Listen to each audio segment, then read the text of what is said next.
रियाज एक आम इंसान था, मगर उसके दिल में दौलत की चाह कुछ ज्यादा ही थी। वह हमेशा कहता, काश एक दिन इतनी दौलत मिल जाए कि पूरी दुनिया मेरे कदमों में हो। एक दिन वह जंगल में लकड़ियां काट रहा था कि अचानक जमीन फट गई और वहां से धुएं का गुबार उठा। एक जिन प्रकट हुआ और बोला, मैं तुम्हारी 3 इच्छाएं पूरी कर सकता हूँ, सोच समझकर मांगना। रियाज की आंखों में चमक आ गई। उसने तुरंत कहा, मुझे इतनी दौलत चाहिए जो कभी खत्म न हो। जिन ने अपनी उंगली घुमाई और पल भर में रियाज एक भव्य महल में पहुंच गया।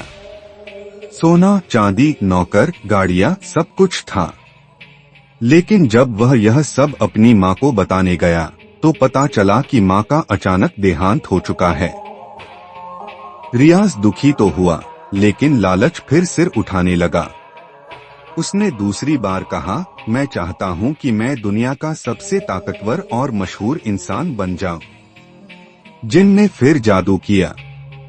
अब लोग रियाज के कदमों में गिरने लगे। जहां जाता कैमरे और शोहरत उसके पीछे पीछे चलती। लेकिन इस चकाचौंध में उसने अपनी पत्नी को नजरअंदाज कर दिया। जब उसे याद आया तब तक बहुत देर हो चुकी थी। वह अकेलेपन और उपेक्षा से परेशान होकर आत्महत्या कर चुकी थी। रियाज की आंखों से पहली बार आंसू निकले। अब दौलत और ताकत किसी काम की नहीं रही। जिन ने उसे याद दिलाया, अब तुम्हारी आखिरी इच्छा बाकी है। रियाज बिलखकर बोला, मुझे सब कुछ वापस चाहिए, मेरी माँ, मेरी पत्नी और मेरी पुरानी सादी जिंदगी। जिन ने गहरी सांस ली और कहा, तुम कुछ भी मांग सकते थे, लेकिन वक्त वापस नहीं आता। तुम्हारी चाहतों की कीमत तुम्हारे अपनों से चुकाई गई है। रियाज की आखिरी इच्छा पूरी हुई। सारी दौलत खत्म हो गई, महल मिट्टी में बदल गया और वह फिर से अपने पुराने झोपड़े में लौट आया, मगर अब बिल्कुल अकेला।